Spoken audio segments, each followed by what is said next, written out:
It appears that he is going to. Yeah, he's over the chin now. Nick Maximov Said versus looking like he's just gonna wait out the round. I mean, a strong first round for Maximov. But wow, what durability from Said in defending those chokes. He's going to need every single second of respite during this break. What a dominant first round it was for Maximov. And it was essentially, you know, Abdulgaziev forced the issue here by shooting in within the opening seconds of the first round, but then Maximov took it from there. Yeah, exactly. A little bit surprised that Said came out and immediately shot. But Maximov did a beautiful job of reversing the position, collecting the back, maintaining the back, and hunting relentlessly for those rear naked chokes. Unfortunately, not quite able to get it, but you know, that's going to wear down on Maximov. Yeah, I actually did see almost the first round. I mean, I didn't get it recorded though, but it looked like Said had his back taken almost immediately. Like they got taken to the ground almost at the start of the very start of the round. Like yeah, I mean, unless you're confident in your control like 20 capability seconds on or the less. takedown. Maximov did a great job of offsetting his balance immediately with the butterfly hook.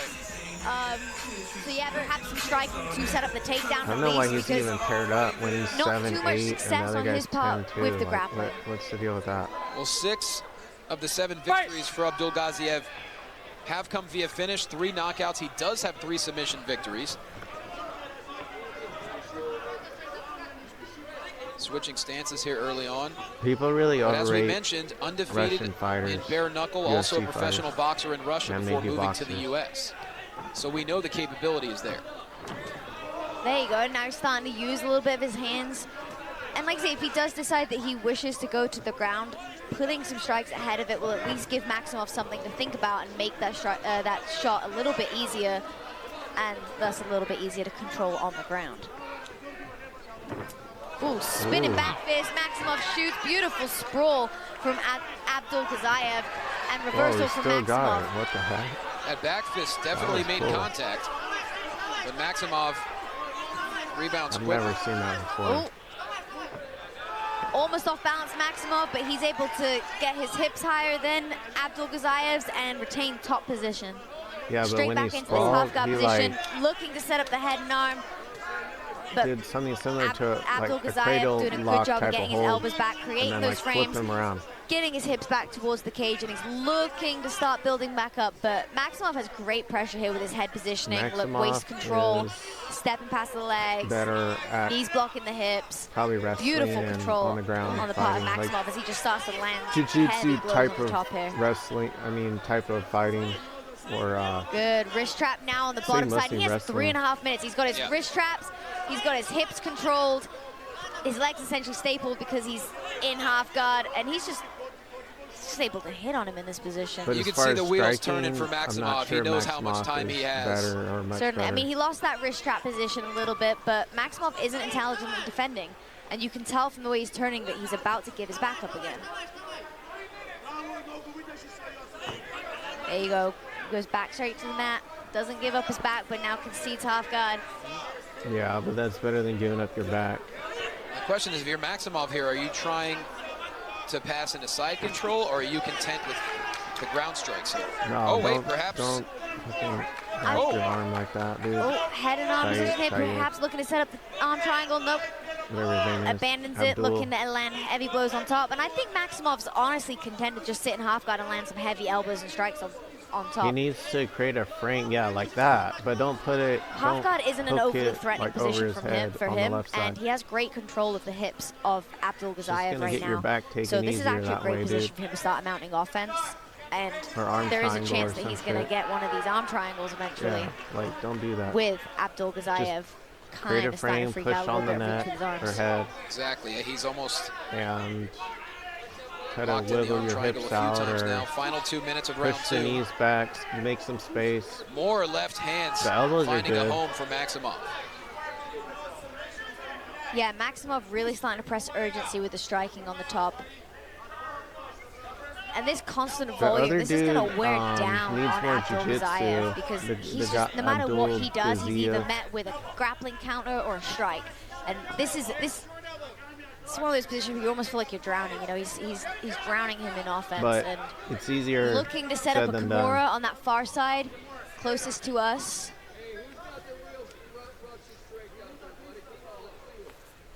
Maximov was an All-American wrestler at Clackamas College in Oregon, and certainly has been his bread and butter thus far in his career. Ooh, right hand. Heavy blows from Maximov on top. And perhaps not enough urgency from Abdulgaziev to get up, but I think a little worried to do exactly what he's doing now and giving up his back. You can't relent to the pressure. You gotta Maximov looking to fish under the net. I don't think he quite has it, but looking to set up a little bit better control. Yeah, just stay like that. Beautiful. Brilliant grab. He's not overcommitting to any of these submissions, and therefore he's not losing the position, which perhaps Abdulgaziev's kind of banking on a little bit in his scrambles. Turning your back, or maybe it's Nick Maximov. This fight going much the same way that his Maximov's fight with Kevin Felipe went, just dominant grappling. Abdulgaziev gives up his back again. Oh, Maximov looking perhaps to get that second hook around the back. He doesn't really have it around landing his neck, shots, hoping to set up that choke. 10 seconds left. To get some more shots in. Maximov has landed a large number of ground strikes. Maximov took his mouth guard out. He pulled his own mouth guard out. Okay. Perhaps looking for a break. Well, we're now moving to a third and final round, and more of the same story there in round two.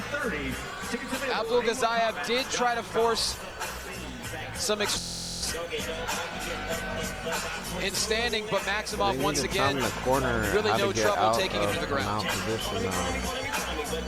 Yes, certainly. I mean, pure dominance, though, from Maximov in these last two rounds. Obviously, initial offense from Abdulgaziev, looking good, decent attempts on the takedown, but just kind of conceding these bottom positions and eventually giving up his back, which is allowing Maximov to land some heavy offense off the top. Keep doing that. But if the last fight was any indication, Nick Maximov, quite frankly, he was furious at not getting a finish last time. You wonder how much urgency is Maximov going to have in his attempt to finish this fight in the third round. Yes, certainly. I mean, he's definitely wearing down Said. He might win. You know, like wearing him down, grinding, grueling pace. And I think he's kind of just using patience to wait for that opportunity to present itself, as we've seen in some of the other fights earlier tonight. Nice sprawl there by Abdulgaziev. Beautiful sprawl from Abdulgaziev, but Maximov relentless on that. Gets the finish. Is in close guard. Has to be a little careful. Oh, I thought maybe triangle attempt, but he's stepped over that leg now. He is, yep, safe in half guard. Abdulgaziev getting a warning, elbows to the back of the head. The ref's like... But Maximov seems unfazed as he... Yeah, we are seeing that urgency from Maximov here early on. Yes, certainly. You know, but Maximov, again, relentless in his approach, sure to his game plan. And yeah, we're looking at like just a third round that's not very enough. similar to the first two. Let them grab your leg, dude. Like. And this time he has over 4 minutes to work in these positions. It's easier said than done, but. Maximov had a long road back when he tore his right ACL in October of 22 and had some complications with recovery, but he really has proven over the past 6 months he's absolutely back to 100% as he's looking to move to the back here once again. Great job from Maximov, you know, peppering him with strikes, looking for the opportunity to present itself. Wrist trap now, replaces that with the head and arm, perhaps looking for an arm triangle. Slowly pressuring with his chest and his head, starting to progress higher up the legs. Yep, now he's got one hook in, he's on the back. Still peppering Abdulgaziev with shots as he looks to break him back down to the ground, switches to the double. Dude, stop going for the freaking Beautiful headlock. chain wrestling from Maximov here. In between and create a frame. I just know he doesn't have much jiu-jitsu. He's certainly a survivor. Yeah, certainly, like you say, pure grit and durability, but absolute relentless pressure from Maximov here. I feel like even a blue belt would know that, though. That's the weird thing. I don't know how much jiu-jitsu he really has. We're just over half. Seems like he's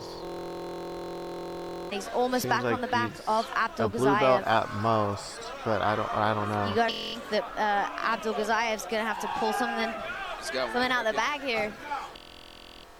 Use that cage to start working back up to his feet. Use the cage to kind of grind back. I already know Nick's gonna win this. Easier said than done, but he can't concede this back position right now. Abdulgaziev showing signs of exhaustion as Maximov is mothering. Yeah, this is a grueling type of fight and absolutely demoralizing also, you know, like. And he's doing a good job of surviving. There's not a lot that he can do here other than weather the storm. That is a demoralizing type of fight. He's not doing a lot to even slow him down, though. Oh. Ooh, final 2 minutes. Thought perhaps a guillotine attempt. It's not going to work. But Maximov's head looking too shallow.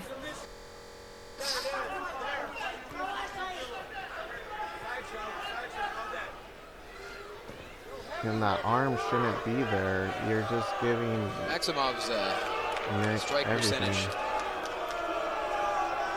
It's very impressive here.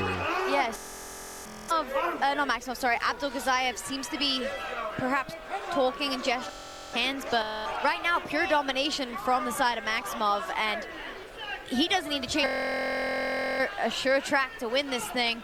He's landing damage. Sorry for the he's quality. I don't threatening know what keeps happening to this and this is a purely dominant display here from Maximov. Maybe I won't do it HD next time. I don't know. The stream keeps glitching out. Final minute of the third round here in our main event. Is he really taunting him when he's on the bottom? Gesturing, like telling everyone, come on, like wanting to get up. But his thing, if you want, he needs to get himself up. No one, like. Maximov is landing damage here. He's not laying and praying. This is not by any means a boring fight. And he's consistently throwing strikes. Yeah, precisely. Just because you can't do something doesn't mean you complain about it, you know. And needs a little bit of urgency to just get back up to his feet. The referee's not going to save him here because Maximov is landing damage. Yeah, this is an MMA fight. This is not a Muay Thai fight. Use your elbows. Like, you shouldn't be on the ground in the first place with that guy on top of you. Final 15 seconds here. Maximov continuing. 10-second clacker, and you got to think that Maximov's just going to punch this round out and hopefully it's 3 rounds. Be happy with his win here tonight against the durable Abdulgaziev. It remains to be seen if Maximov's going to be happy with this victory. Yeah, I mean, like you say, came up against very tough opposition, very durable, gritty, Said-Magomed, and yeah, an absolutely dominant performance again. Well, Maximov, quite frankly, we thought he had the finish a few times in the first round. I mean, props to other he had a couple of the rear naked chokes that were so tight. I don't know how just not having basic jiu-jitsu triggers me, like for wrestling even. Abdulgaziev, you know, coming off a rear naked choke loss, perhaps was just like, not again. Yeah. But no, he did a phenomenal job hand fighting again in those positions. Like I say, lesser men definitely would have tapped. To talk shit when, like, so hats off to both guys. Pure grit, durability on one side, and yeah, absolute domination on the other. I'm just saying, like, a well-rounded fighter once is again probably exhibited by win Nick Maximov more than somebody that's only good at striking. With his offense throughout these 3 rounds, as we go to check out the closing moments, as Maximov finished in full guard, but continuing to throw strikes. Good at things besides just strikes. If you're bad at grappling or on the ground, then you better much of the 3 rounds. I mean, you can argue he's probably spent about 14 minutes in control time throughout this fight. Yeah, exactly. Like very dominant wrestling and grappling from Maximov. Yeah, pure domination. As we await the decision, it's truly been a tremendous night. We started off with 3 finishes. That's his weakest point. 2 submissions and a knockout, and now just letting himself get our main event will be going to decision. Of course, our next event, A1 Combat 27, will be April 18th. headlined by a bantamweight title fight, Hector Fajardo taking on the current featherweight champion Bruno Souza. It will be at the Hornets Nest at Sac State, live on UFC Fight Pass. Tickets are available on Eventbrite. We cannot wait to have another sellout like we did tonight, as the decision is in with Garrett Furtick. Maybe in a day or two.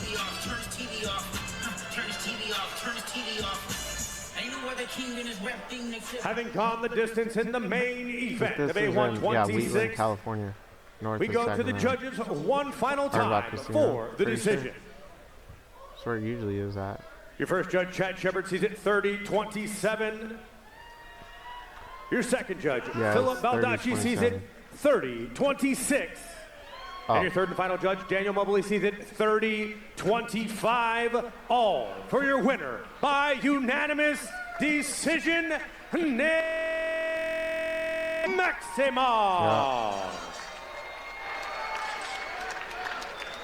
Good fight, but they need to stop doing all these mismatches. Let's hear one more time for the win, Maximov. Nick, once again, you just put on clinic. You probably spent 14 of the 15 minutes in control time, but you how do you feel about another victory? I felt all right. Took it on like 9 days' notice. But it is what it is, you know? He was a big old fucking dude. And I know he gets so he's down to fight people, so yeah. Did you feel like you had the times in the first round? Because it looked like you did. I felt like I did too. My body was just not coming. Mentally I was there, but my body was just not doing what I wanted it to do. So pretty upset I didn't get that submission the first round, but it is what it is. Nonetheless, you're 11-2. What would you like to happen next? Whatever happens, happens. So. Well, I have no doubt you'd be ready to jump back in tomorrow. Thanks to Coach Jason Perlo, BBJ, my cornerman, CJ, Cody, Kill, everyone at Jackson, Santos, and OC, Nick Diaz Academy in Stockton, you know, my manager team, family, friend, girlfriend, everybody. Well, I speak for everyone. I say it's a pleasure to watch you fight. You're a credit to the sport. Nick Maximov, victorious in our main events. Alright, I'm going to turn the stream off.